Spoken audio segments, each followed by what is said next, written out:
আসসালামু আলাইকুম, আক্কাস এডিটিং চ্যানেলে আপনাকে স্বাগতম। সাথে আছি আমি আক্কাস। বন্ধুরা, আজকের ভিডিওতে আমি যে বিষয়টি আপনাদের সাথে শেয়ার করব, এমএস ওয়ার্ড ডকুমেন্ট ফাইলে আমরা কি করে ওয়াটারমার্ক অ্যাড করতে পারি। ক্যানভাসে আপনারা দেখতে পাচ্ছেন আমি এখানে একটি সিভি তৈরি করেছি। তো এই সিভির মধ্যে আমরা একটি ওয়াটারমার্ক কি করে দিতে পারি। এটা সিভি আপনি যে কোনো বিষয়ে অ্যাড করতে পারেন। তো জাস্ট আজকের ভিডিওতে আমি এটুকু শেয়ার করতে চাই, একটি এমএস ওয়ার্ড ডকুমেন্ট ফাইলে আমরা কি করে ওয়াটারমার্ক অ্যাড করতে পারি। এই কাজটি করার জন্য আপনি হয়তো বা এমএস ওয়ার্ড প্রোগ্রামটি ওপেন করেছেন। তো ওপেন করার পর এখানে খেয়াল করে দেখুন, লেআউট নামে একটি অপশন দেওয়া আছে। লেআউটে ক্লিক করে দিন। লেআউটে ক্লিক করার পর দেখুন এখানে অনেকগুলো সাব অপশন কিন্তু আমরা দেখতে পাচ্ছি টাইটেল বারে। তো এইখান থেকে আমরা এখানে দেখতে পাচ্ছি ওয়াটারমার্ক। আমরা এখান থেকে এবার ওয়াটারমার্কে ক্লিক করে দেব। Click watermark. ওয়াটারমার্কে ক্লিক করার পর আমরা এখানে কিছু ডেমো, কিছু স্যাম্পল আমরা দেখতে পাচ্ছি, তাই না? তো এখান থেকে আমরা নিচের দিকে আরো আছে, যেটাতে ক্লিক করব এই ওয়াটারমার্কটি আমাদের ক্যানভাসে কিন্তু অ্যাড হয়ে যাবে। ধরুন আমি এটাতে ক্লিক করে দিলাম, আমাদের এখানে একটি ওয়াটারমার্ক অ্যাড হয়ে গেছে।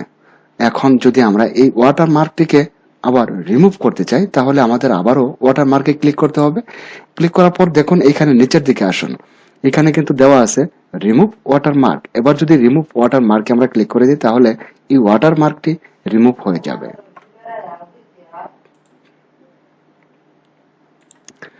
ওয়াটারমার্কটি রিমুভ হয়ে গেল। আচ্ছা, সাপোজ এইখানে আমরা নিজেরা কিছু লিখবো।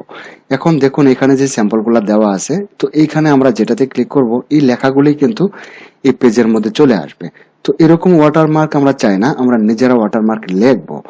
তো লেখার জন্য আমাদের অবশ্যই এখান থেকে দেখুন এখানে কাস্টম ওয়াটারমার্ক দেওয়া আছে।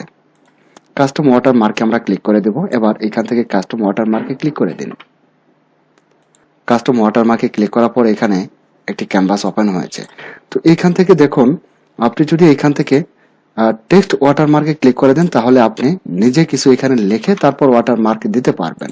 আমি এবার টেক্সট ওয়াটারমার্কে ক্লিক করে দিলাম। তারপর এই যে টেক্সটের যে লাইনটি রয়েছে, এই লাইনের মধ্যে আপনি যা লিখবেন তা কিন্তু আপনার পেজে ওয়াটারমার্ক হয়ে যাবে। সাপোজ আমি লিখবো এখানে আক্কাস এডিটিং।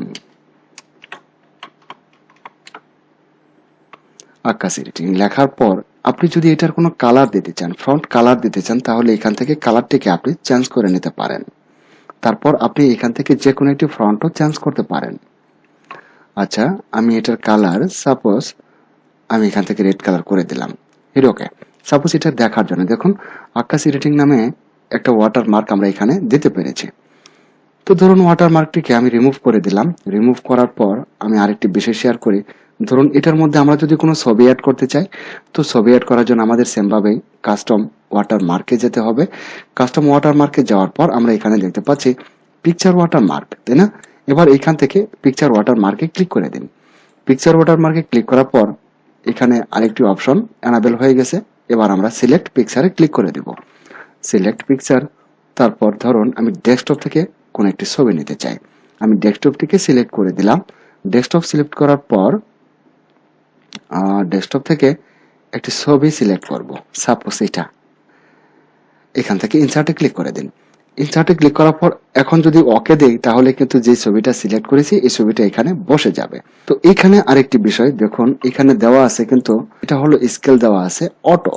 তো অটো যদি থাকে তাহলে এটা অটোমেটিক্যালি এই যে ছবিটাকে আমরা সিলেক্ট করেছি এই ছবিটা এই পেজের যতটা মার্জিন করা আছে মার্জিনের ভেতরেই এটা একদম ফিট হয়ে যাবে।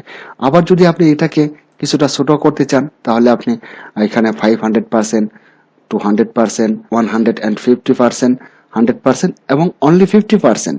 তো যদি 50% করেন তাহলে ছবিটা একদম ছোট আকারে আসবে। আপনি যদি 100% করেন তার চেয়ে কিছুটা বড় আকারে আসবে। সাপোজ আমি এটাকে 100% করে দিলাম। এটা ওকে। দেখুন এই যে ছবিটা এখানে আমরা দেখতে পাচ্ছি এটা কিন্তু খুব ছোট আকারে চলে আসছে, তাই না? আবার যদি আমরা অটো দিতাম তাহলে ছবিটা অনেক বড় আকারে এবং এই পেজের যতটা মার্জিন করা আছে ততটা মার্জিনের মধ্যে কিন্তু ছবিটা একদম চলে আসতো। তো ধরুন এবার আমি অটো করে দিব পিকচার, সিলেক্ট পিকচার,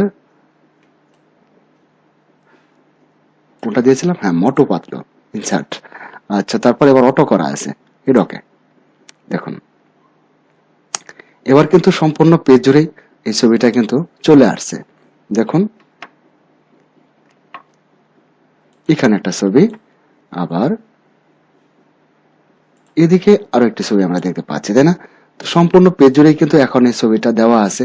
তো এইভাবে আমরা ওয়াটারমার্ক অ্যাড করতে পারি, আবার রিমুভও করতে পারি।